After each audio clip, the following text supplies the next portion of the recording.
I don't feel like inflation is going to be a driver in the very near term, but I do think that looking a little farther ahead, the likelihood of inflation ramping up again in 2025, if there's cracks forming anywhere, rate cuts are a suggestion that there's cracks in the system somewhere.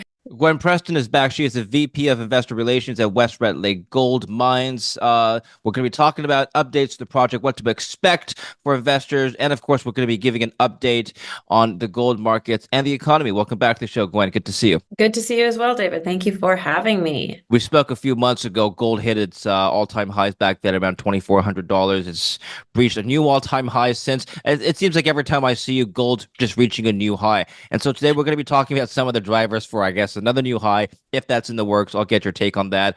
Today, on the 30th of August, the core PCE data from the U.S. came in. July data increased by 0.2%. And year to year, it was up 2.6%, in line with expectations. The gold price today, though, dropped 1%. I'm not sure if that's reacting to the news or something else. And the dollar did appreciate by about 35 basis points. So it's very interesting how gold is reacting to, I guess, a softer inflation number. What do you think are the major drivers then? Well, first of all, before we talk about the major drivers going forward, do you think that inflation is going to perhaps still be a dominant driver for gold going into the fall, into 2025, and what that would mean? So I think I don't feel like inflation is going to be a driver in the very near term, like in the next few months. I feel like that trend is what it is, and it takes while numbers can change quickly. I don't see them changing quickly in the next few months, but I do think that looking a little farther ahead, the likelihood of inflation ramping up again in 2025 is pretty good. And I think that sort of stems from the US election and the fact that there isn't a candidate there who has sort of any austerity in their platform. And the debt situation in America, the sovereign debt situation just keeps getting dicier and dicier, right? And so the deficit's the deficit came in well over expectations just recently. I mean, spending is out of control and there aren't answers for that, right? And so I think gold's increases in the last couple months are related to that. There's lots of different drivers. They all work in conjunction, that we all understand. But I think the risk that significant US spending and the realization that could lead us to inflation, whether it's stagflation or not, I think that's going to play out in 2025. So that works in gold's favor. But I don't think we're going to see inflation next month. I don't see a particular reason for that. The 10-year yield also went up as did the 30-year yield, which may have been contributing to the decline in the gold price today on the 30th. I wonder, Gwen, if the market is pricing in today's PCE data as suggesting that the Fed may not be as aggressive with rate cutting into 2025 because the inflation numbers were not significantly lower, actually, if not really any lower than the previous months. And so it's still relatively sticky around 2.6% core PCE. What is your expectation ultimately for what the Fed could do and how that could affect the gold market? Yeah, it's a good question. I mean, I think expectations are strong that we will get a first modest cut in the middle of September, 25 basis points. Jerome Powell has played his cards clearly. He and decidedly so. He likes to tell us what he's going to do and then do it. So it would take a dramatic alteration, like some scary data point for him to shift from that right now. Now, is he going to follow through and do a bunch of rate cuts this year? I mean, I don't see huge rationale for that. He's been as slow and steady as she goes on the rates front. He doesn't want to cut before he's really confident that he thinks that it's necessary. So, I mean, do we get a second rate cut in November, something like that? I mean, I don't think that rate cuts are going to be a dramatic in scale, but they are going to be dramatic in sentiment, right? Scale and sentiment aren't always aligned. And just the shift to a rate cutting environment, even though it probably is only 25 to 50 basis points for the rest of the year, I think that will matter because there is that, for gold investors at least, because there is that very clear connection in investors' minds between, falling rates and using gold to hedge that. Okay, so then ultimately, overall, would you say that gold has reached a plateau, or do you expect price movements from here, either up or down, going into the fall and ultimately into quarter 4? There's a few other levers that could well pull in gold's favor in the fall. I mean, September is seasonally the strongest month for gold. That has been a pretty reliable pattern for the last 40 years. So that's something that's just in the background. The Chinese central bank really stepped back on its gold buying through the summer for some internal reasons, but we've heard arguments that they're going to step back into the market more in the fall. So that would be significant. And just uncertainty around the US election. I mean, no matter which way it goes, the lead up to the election is a very uncertain period. And then the result of the election creates a whole bunch of more uncertainty. Certainly when Trump got in back in 2016, gold went crazy after that election, partly just because it was such a significant change from the previous administration. So there's a lot of uncertainty out there. Uncertainty absolutely drives gold, especially when it's so closely tied to, government spending. So I think there's a lot of things that could play in gold's favor. There's always, of course, the potential for cracks in the stock market. Is that going to play out? I'm not going to pretend that I have any resolution on that. But these things all exist. They're all sitting out there, and I don't see a huge number of forces pushing against gold. From where I stand right now, at least. The belief that bad news is good news for gold, does that still hold this year? Oh my gosh, right? It's also upside down and backwards, right?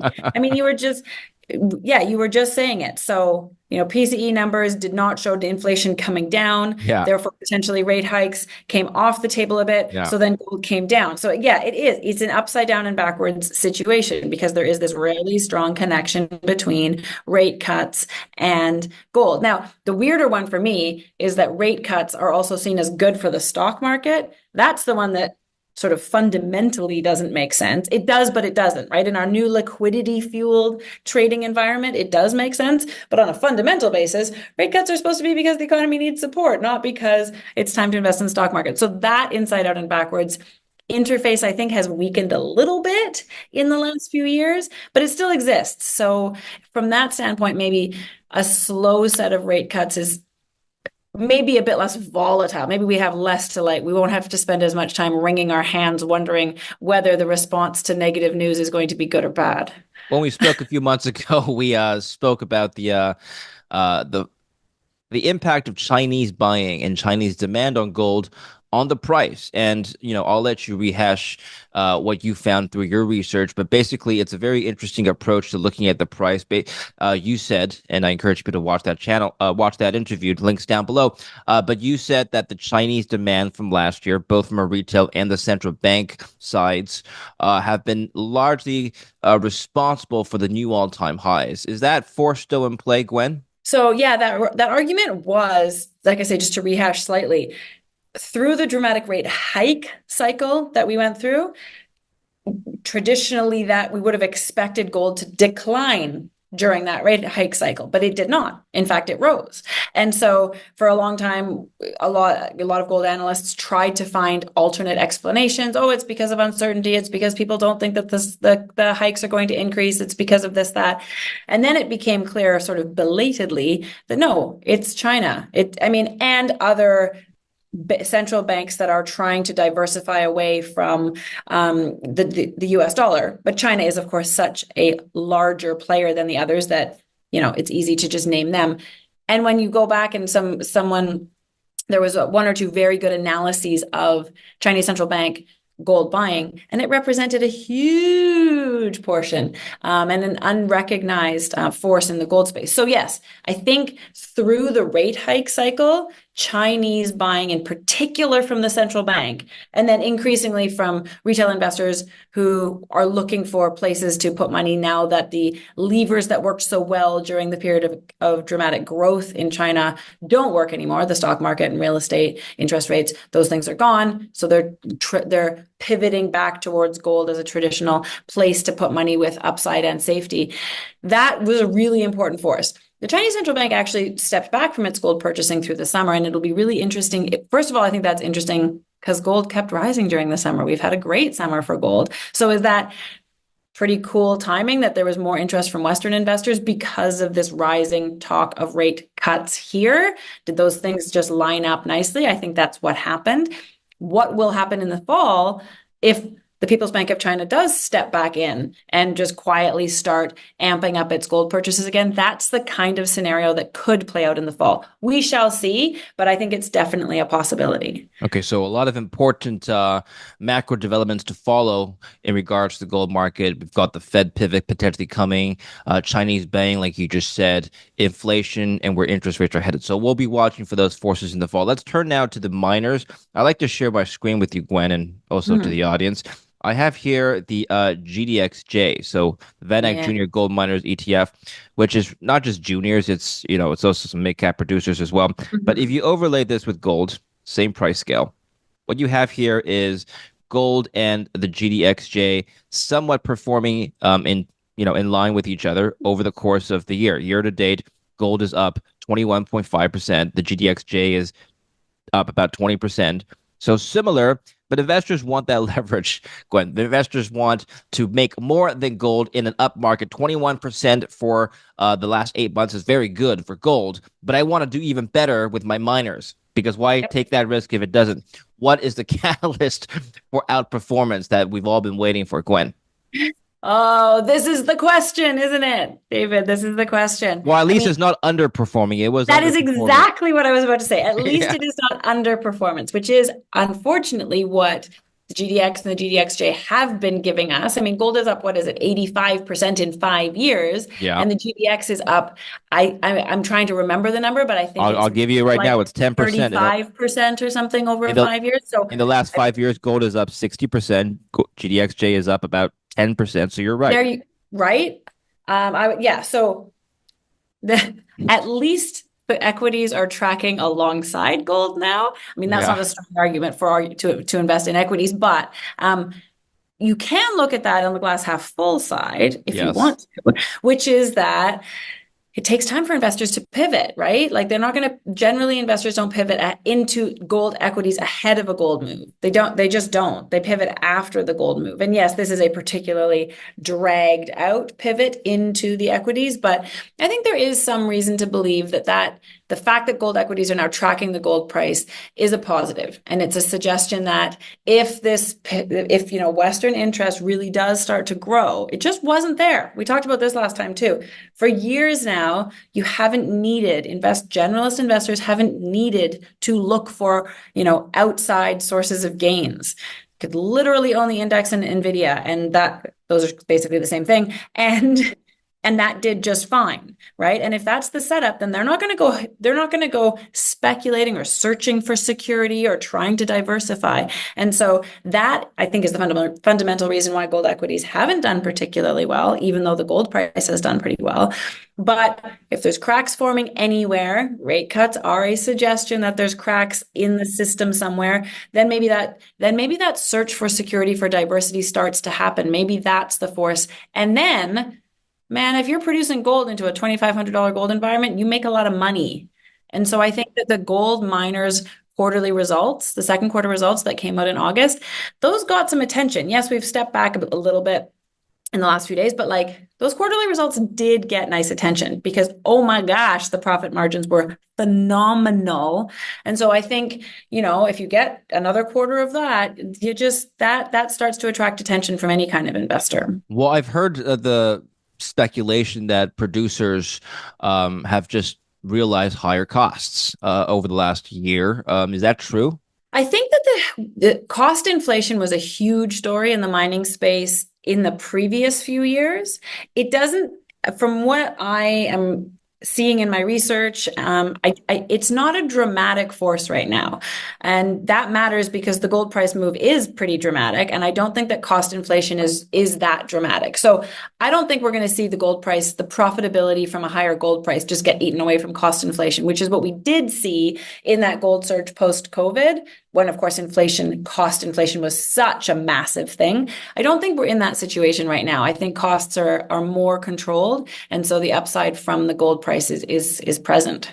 Well, let's just take a look at what miners are doing now to add shareholder value. Let's take West Red Lake Gold, for example. As an example, I know it's just one project. There's thousands of miners, but let's just take what you're doing as an example of what miners are doing now, putting the money into the ground. to potentially add shareholder value? Maybe give us an update. Absolutely. I mean, West Red Lake Gold was formed specifically to try to take advantage for shareholders of a new gold market. And the way to do that, from the viewpoint of Shane Williams, who's our president and CEO, and who founded the company alongside Frank Giustra, who's obviously had a lot of success investing in mining companies, the way to do that was to create a new platform where they could grow gold production aggressively, while by using really deep expertise in mining and good access to capital. And those two things, deep expertise in mining and good access to capital, those are actually quite rare in the mining space, because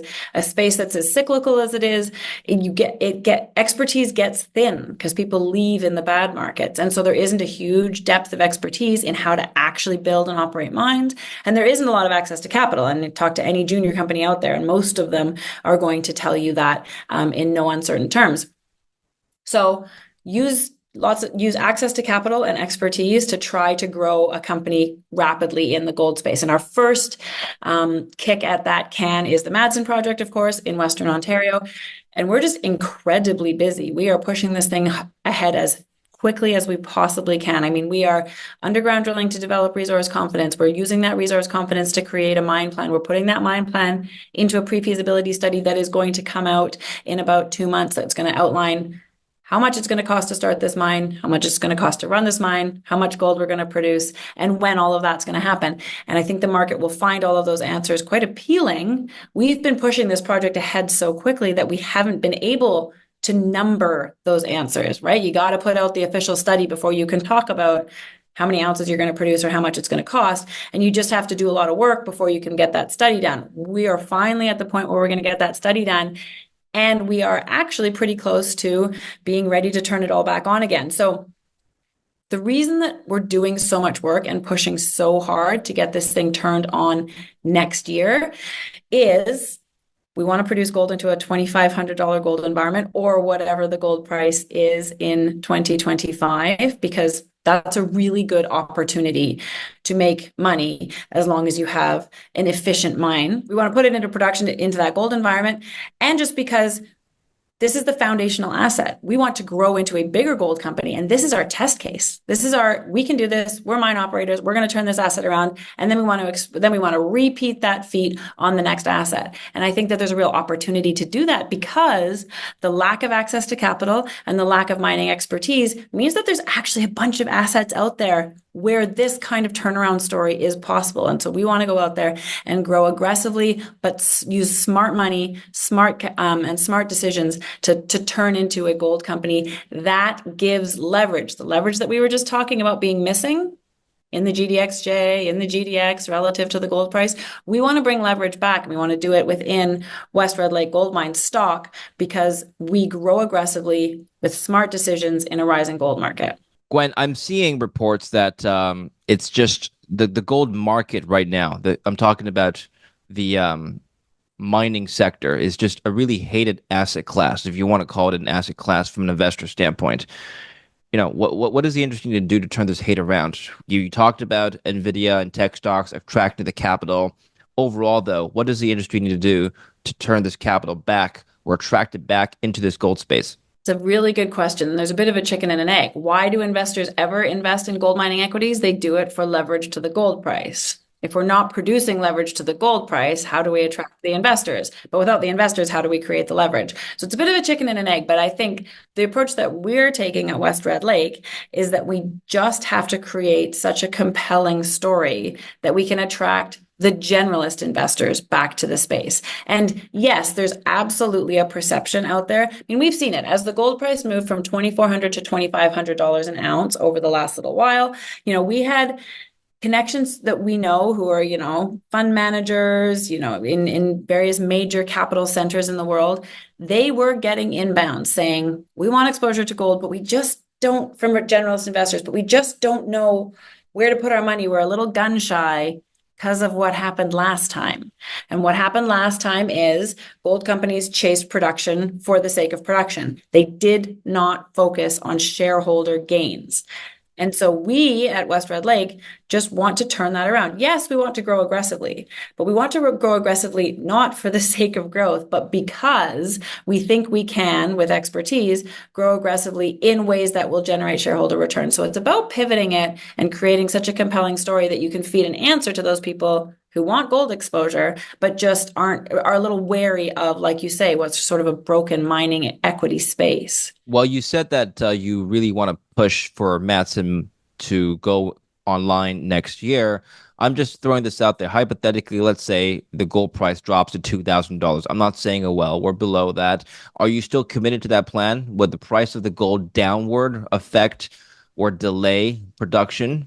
At this point, I mean, we have to make our plans based on expectations for the gold price for sure. Right now, the forward curve for gold is very much in contango, right? The expectations are hot for gold over the next few years.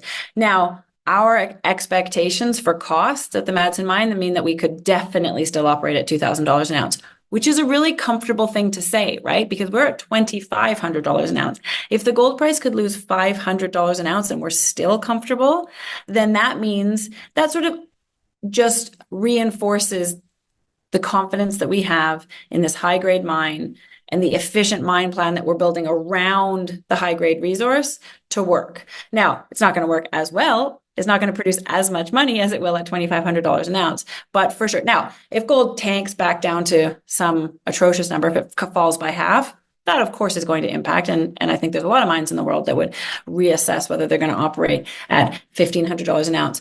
But the other thing is this Madsen mine, the last time it did operate, which was only a few years ago, this again sort of reminds us how quickly the gold price has moved so far.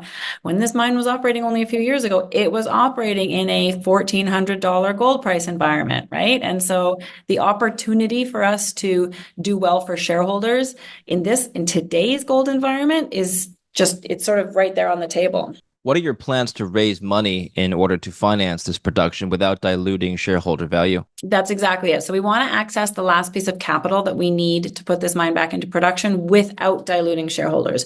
We've tapped the equity markets a lot over our first year as a company owning the Madsen mine. And that's because we needed to do so many capital projects at the mine site to get it ready for efficient operations upon a restart decision. But now we understand that the markets are probably not excited about another equity raise.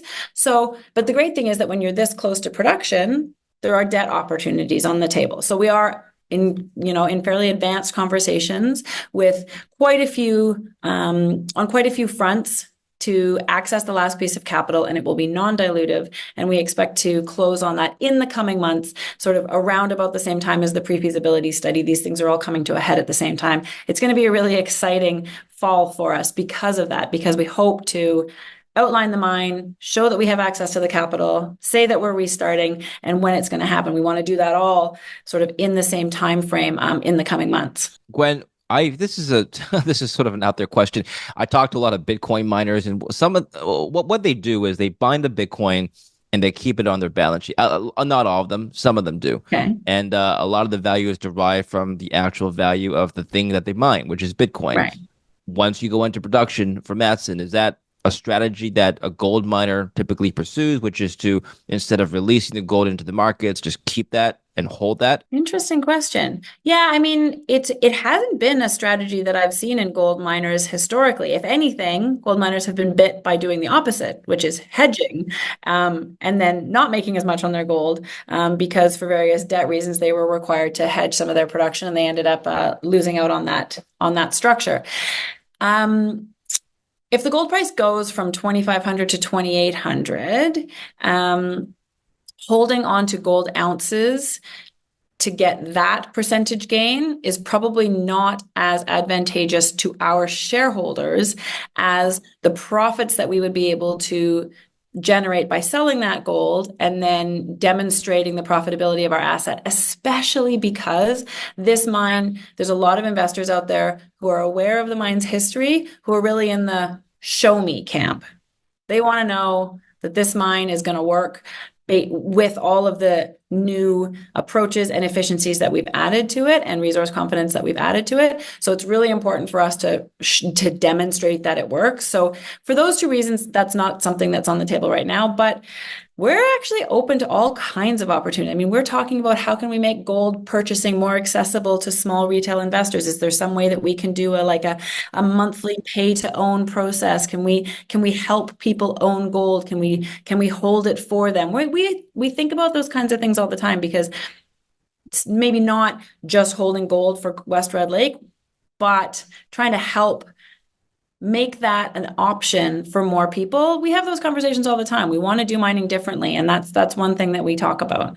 What percentage of, let's say, the Matson deposit is copper versus gold? I wonder if it's a pure gold project or if it's a pure gold. We got all gold all the time. Okay. All right. I asked that because the copper price has been going down. So I'm wondering if when we look at valuations for West Red Lake gold, for example, we need to be cognizant of also the copper price. But in this case, I guess it's not applicable, right?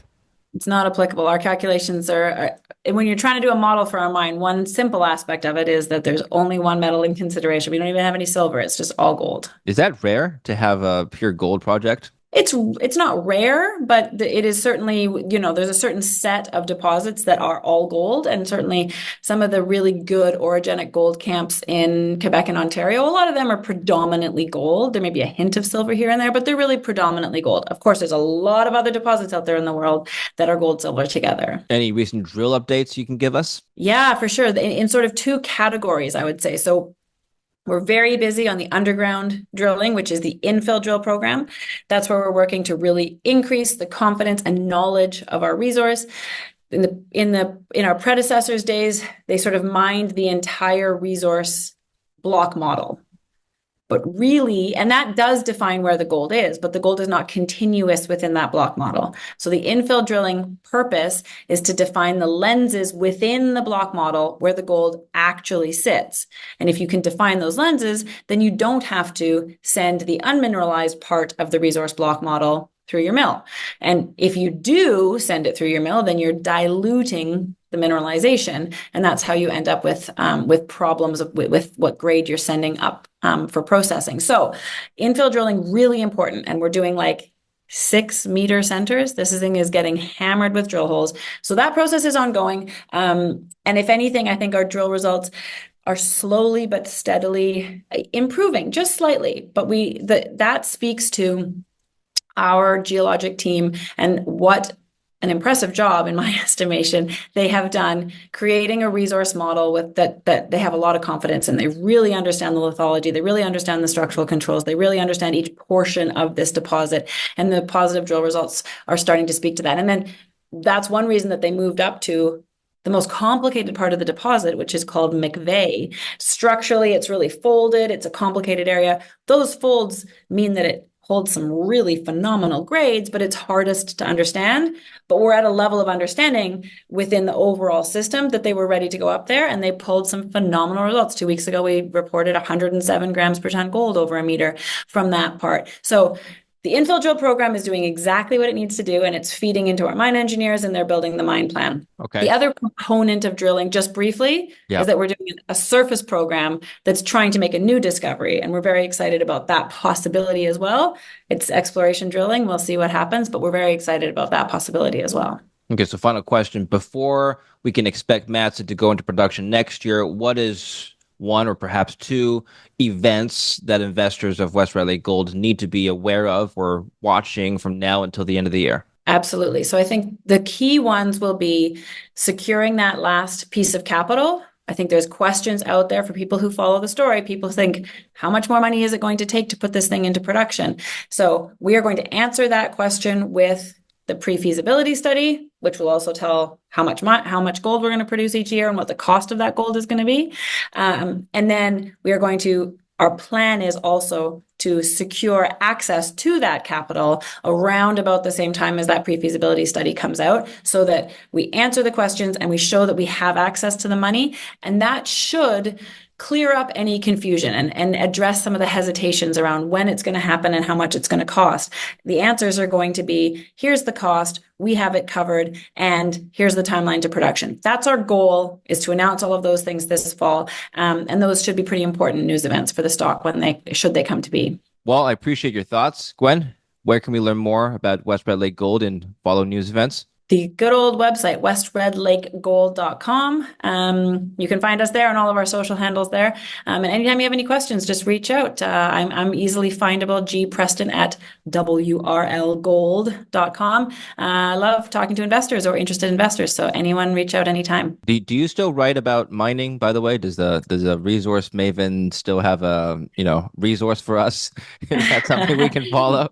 She does not. There isn't enough Okay. time to do all of that. I still think understand. about these things a lot, but they don't exit my head the way they used to. Well, next time you come on the show, we'll get more out of your head.